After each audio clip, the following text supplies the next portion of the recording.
just a clarification. So, ibig sabihin, hands-off si Presidente doon sa gold reserves kasi PRRD mentioned or is accusing the Marcos family of stealing and selling the country's gold. Just so it's clear. Okay.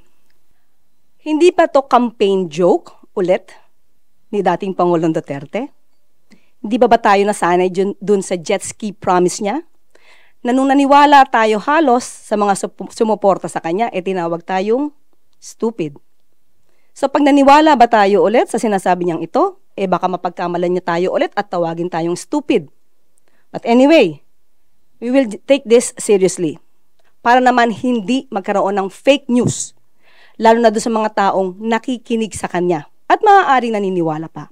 Ma'am, when you said you will take this seriously, what do you mean by that? Will the government file charges against the former president?